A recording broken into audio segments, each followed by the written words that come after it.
Hello, I'm going to split these videos up into different sections because there's quite a lot to go through. I'll be talking about what the law says regarding towing caravans. I'm going to be talking about the 85% and the 100% rule and what that means.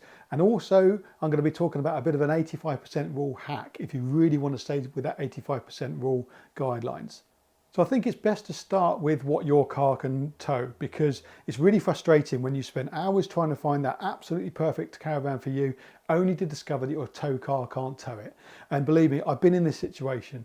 I've had a customer turn up on the forecourt and they've got out of a car that can easily tow anything on the forecourt, only to discover 2 hours later, when we found their perfect caravan, that I've done another little bit of a check and it turns out that's not their car and they want to tow with another car and it just can't legally do it. It's really frustrating, both for me and for the customer. So I don't want you to go through this whole process and watch all these videos and go over to the forecourts or find the perfect caravan for you, only to discover that your tow car can't do it. So that's why I think it's best to start at the tow car and what it can legally and safely tow. So you may be able to skip these videos if you go by this kind of rule of thumb. If your tow car can tow 500 kilograms heavier than what the caravan can legally weigh, then you're going to be fine if you're looking at on the single axle kind of level of caravans. So if you're in that kind of bracket, you don't really have to worry about watching these videos, but there's some good information there on best practices, even if you are gapped that far away. So I'll still recommend having a look at these videos, and to do that, click on the next link and we'll get going.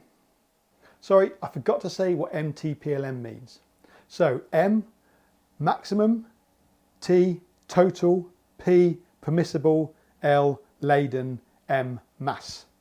That's basically the caravan fully laden up to what it says on the side of the caravan. Now, if you have a look by the door, there's a data plate and you've got the, sometimes it's MRO or X works weight, which is what the caravan comes out of the factory weighing with nothing in it.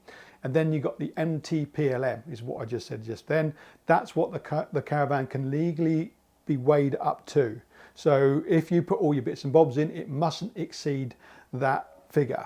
Now, sometimes you'll find on the side of the motorway that the police will pull you in and they'll do a check. Now, if they find that you're over that limit, then you're going to have to, at the very least, take some of that stuff out of the caravan and put it in the car. At the very most, they'll stop you from going anywhere. So it is important to know what that is. And the only way to really check it is to go to a weighbridge. Now, what happens when you go on holiday is you go away and then you come back again, and then you think, oh, I forgot that, and you take this, and then you go away and come back again, and then you take that, and then you've bought some other bits for the beach, and before you know it, the caravan is kind of bulging at the seams. So it doesn't hurt every now and again to take your caravan to a weighbridge and see what it is actually weighing. And when we do a handover here, it's surprising how many people say, oh, it only take me half an hour to move all the stuff out. 3 hours later, they're still moving stuff out into the new caravan. And they always say, crikey, I didn't know I had this much stuff. Now, I then think, well, what does it weigh? Is it going to be overweight? It's probably the best thing to do is to go and give that a bit of a check. So every now and again, I'd say at least once a year, just take everything out of your caravan, and then put it all back in again and kind of get rid of some of the stuff that you don't need. Then go to a weighbridge and see exactly what you're towing.